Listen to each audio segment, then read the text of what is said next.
नमस्कार प्रिय मित्रों, मैं एस्ट्रो आचार्य अवनीश वाजपेयी आपका स्वागत करता हूं आपके अपने YouTube चैनल ज्योति सेक अनमोल। मित्रों, सबसे पहले तो मैं क्षमा याचना चाहूँगा कि बहुत विलंब के बाद अब मैं वीडियोस वापस से बना रहा हूं। कुछ आवश्यक कार्य थे जिनकी वजह से मैं यह वीडियोस नहीं बना पाया, और हम एक सीरीज पर काम कर रहे थे, मंत्रों की शक्ति एवं रहस्य। इस संबंध में आज मैं आपको एक बहुत महत्वपूर्ण जानकारी देने जा रहा हूँ। जप और उनकी दिशाएं, पूजन और उनसे संबंधित तिलक, और सबसे अंतिम में वीडियो में मैं आपको बताऊंगा बहुत प्रमुख जानकारी छूटने ना पाए कि किस कार्य में अपनी इन 5 उंगलियों में से किससे तिलक करना है, वो उस कार्य में ज्यादा अत्यधिक लाभदायक होता है। तो इस जानकारी को देखने के लिए वीडियो अंत तक अवश्य देखिए। चलिए आज हम प्रारंभ करते हैं जप एवं उसकी दिशाएं। जैसा कि आपने यहाँ पर देखा हुआ है कि नॉर्थ, साउथ, ईस्ट और वेस्ट, उत्तर,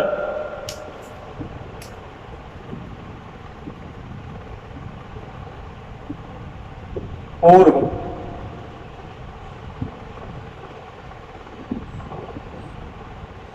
दक्षिण और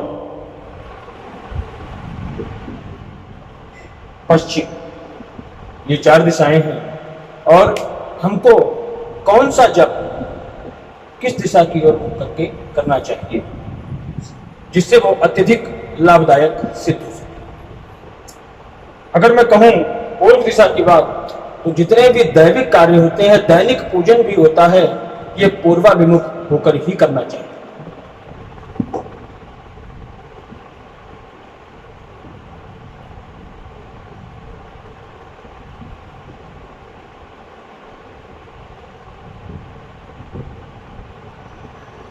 समस्त देव कार्य जो भी होते हैं पूर्वाभिमुख होकर ही करने चाहिए, ये अत्यधिक लाभदायक होते हैं।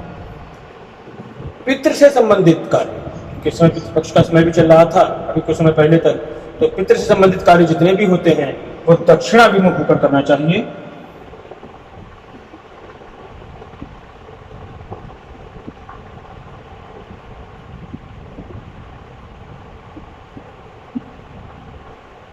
पितृ संबंधित पूजन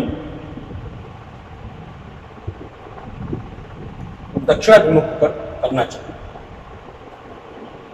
अब बात करूं उत्तर की,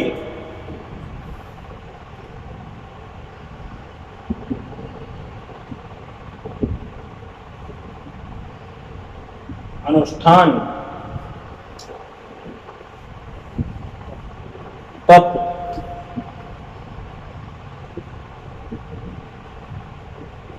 स्वाध्याय और सरस्वती साधना,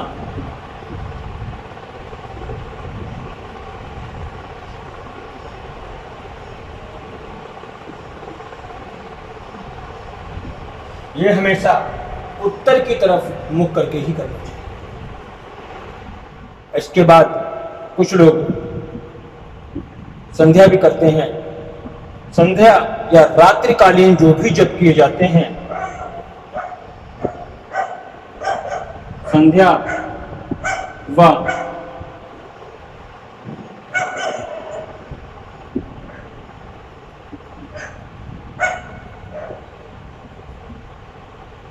रात्रिकालीन जप किए जाते हैं वह हमेशा पश्चिमाभिमुख होकर करने चाहिए।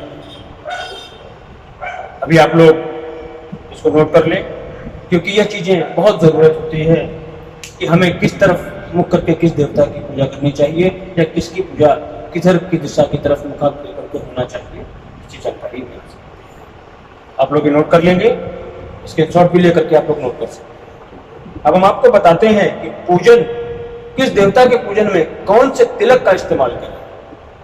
यह छोटी छोटी बातें परंतु हमारे पूजन को अत्यधिक महत्वपूर्ण बना देती हैं।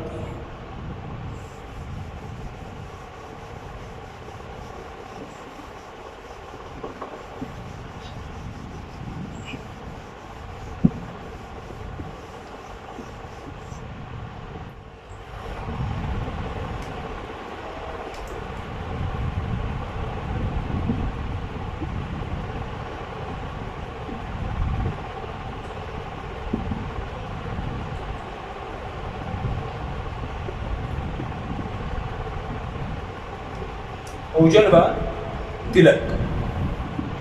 पहले मैं लिखता हूं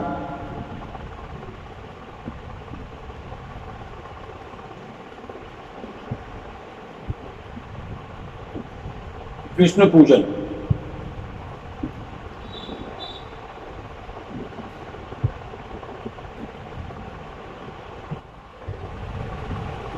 गणेश पूजन,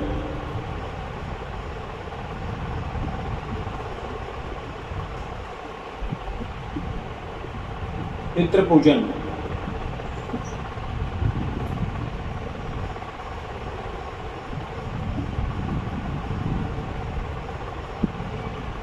शिव पूजन,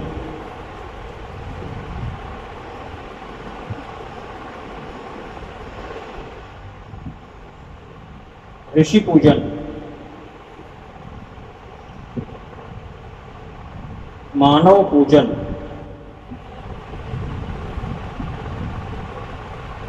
लक्ष्मी पूजन,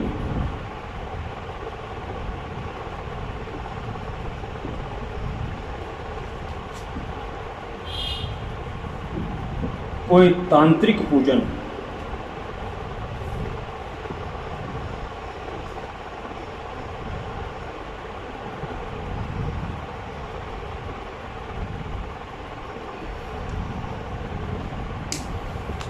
मैंने प्रकार लिखे। विष्णु पूजन में सदैव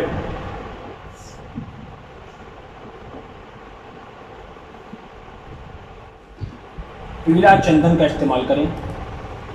विष्णु पूजन के लिए सदा सर्वदा पीले चंदन का इस्तेमाल करना चाहिए। गणेश पूजन के लिए हल्दी का तिलक सर्वश्रेष्ठ माना है। पितृ पूजन हो तो रक्त चंदन का इस्तेमाल करें।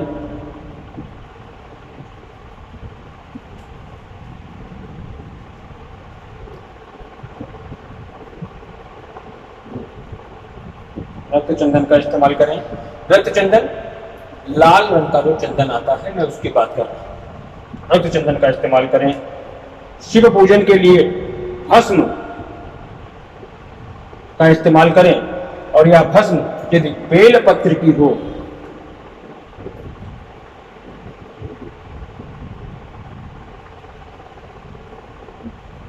तो सर्वश्रेष्ठ मानी जाती है। ऋषियों के पूजन में श्वेत चंदन का इस्तेमाल करें।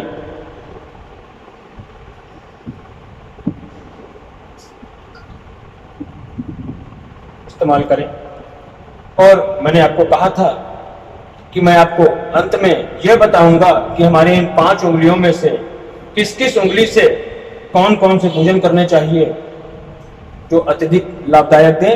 यह जानकारी देखने के लिए वीडियो को अंत तक जरूर देखते हैं।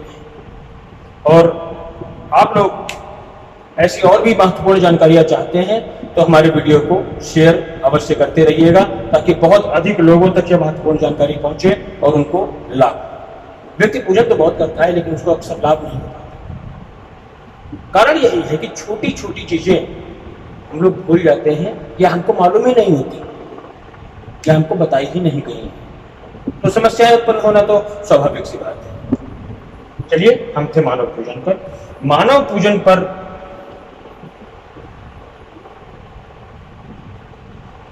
केसर का तिलक, ये मानव पूजन पर भी लग सकता है। केसर का तिलक लक्ष्मी पूजन पर भी, गुरु इत्यादि गुरुवार के दिन भी केसर का तिलक हम इस्तेमाल कर सकते हैं। लक्ष्मी पूजन पर भी केसर के तिलक का इस्तेमाल कर सकते हैं। अब आया लक्ष्मी पूजन भी आया तो भी केसर का ही तिलक आया। और लास्ट में तांत्रिक कार्यों में सदैव सिंदूर का तिलक लगाएं।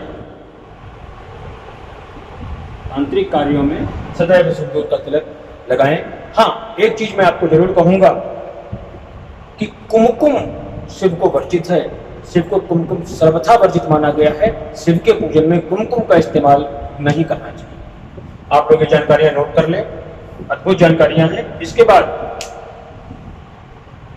मैं आपको बताता हूं कि जो भी कोई तिलक लगाइए, तिलक लगाते समय आपका मुख किधर होना चाहिए, ये सबसे जरूरी इंफॉर्मेशन है। बहुत बड़ी जानकारी है कि तिलक लगाते समय तिलक सिर्फ उत्तर दिशा की ओर मुख करके ही लगाएं। तिलक को उत्तर दिशा की ओर मुख करके लगाएं। अब किस उंगली से लगाना है पांचों में से वह मैं आपको अंत में बताता हूं।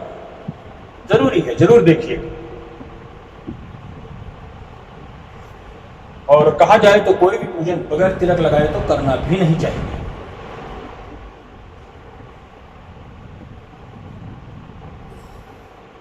चलिए, अब मैं आप लोगों ने ये नोट कर लिया होगा, तो मैं ये जानकारी बता रहा हूँ ताकि मैं आपको अंत में बहुत जरूरी इंफॉर्मेशन जो बताने वाला था मैं आपसे शेयर कर पाऊँ।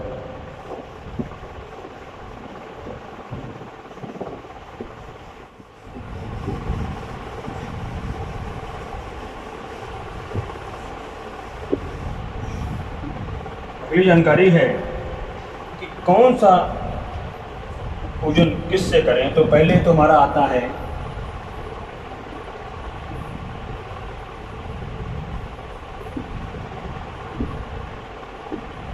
अंगूठा।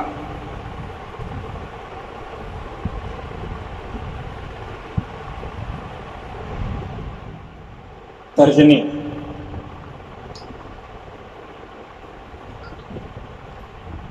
मध्यमा,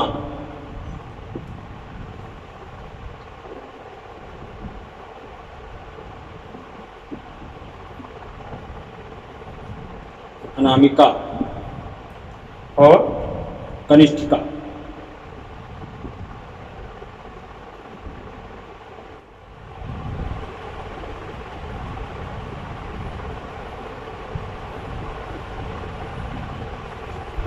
आप लोगों को इन 5 उंगलियों के बारे में मालूम ही होगा, या मैं आपको अभी इसके बाद में बता के दिखा दूंगा कि किस उंगली को या किसको क्या बोलते हैं। मैं आपको ये भी दिखा दूंगा।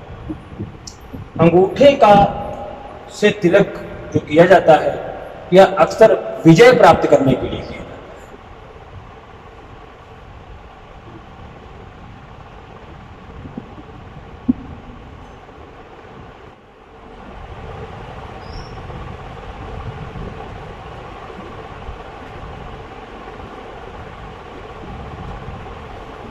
विजय प्राप्ति, विजय कोर्ट कचहरी के केसेस में हो सकती है। विजय एग्जाम देने जा रहे हैं, कोई कंपटीशन देने जा रहे हैं, वो भी तो एक युद्ध ही है। अपनी शिक्षा का युद्ध है।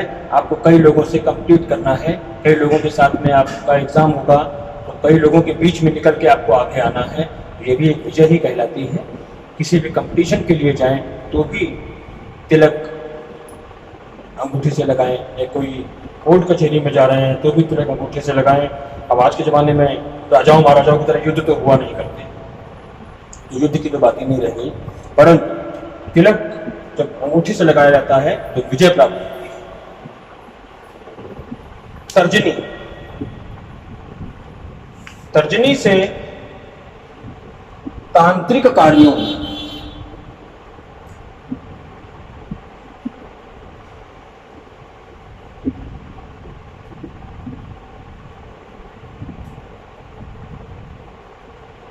तर्जनी से तांत्रिक कार्यों में तिलक करना चाहिए।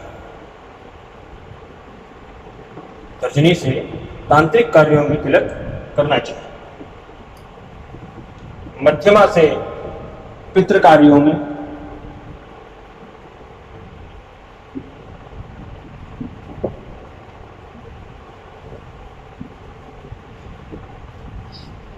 अनामिका से समस्त देव कार्यों में,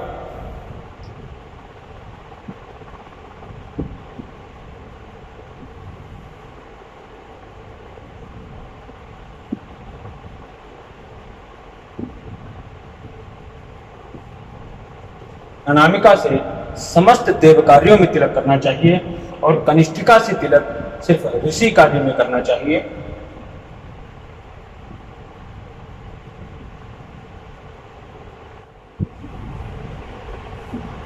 ऋषि पूजन में कनिष्ठिका से तिलक लगाना चाहिए। यह बहुत अनुभूत जानकारी है जो मैंने आप लोगों को दी, आप लोग नोट कर लीजिए। अब अंगूठा, तर्जनी, मध्यमा, अनामिका और कनिष्ठिका किस पोर्शन को बोलते हैं ये मैं आपको बताता हूं। आप लोग इसको नोट कर लें, स्क्रीनशॉट ले लीजिए और इसको आप लोग अपने कॉपी पर नोट कर लीजिएगा। जो भी साधक हैं वो जरूर नोट कर लें, ये बहुत काम की चीज़ है।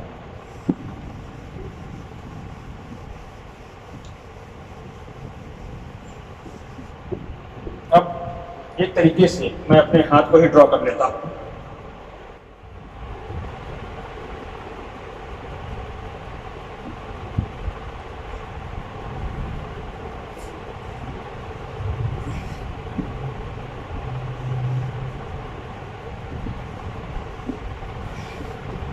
ये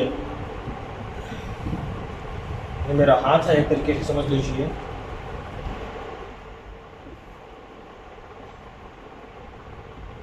ये तरीके से हाथ बना हुआ है, तो इसे बोलते हैं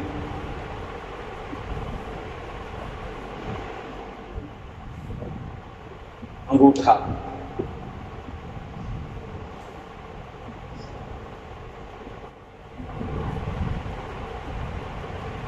तर्जनी,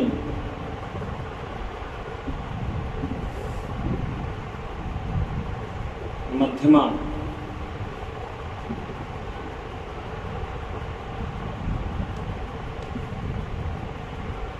अनामिका,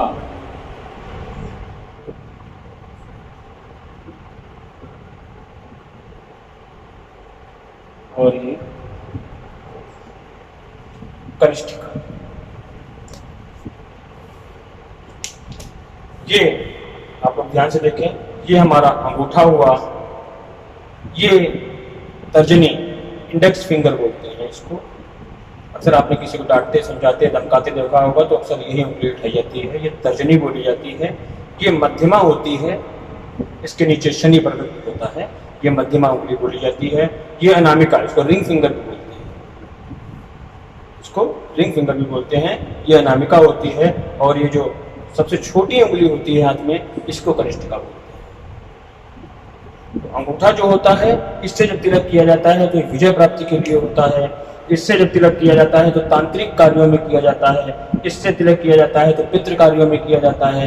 इससे तिलक किया जाता है तो संपूर्ण देव कार्यों में इस उंगली का इस्तेमाल करना चाहिए।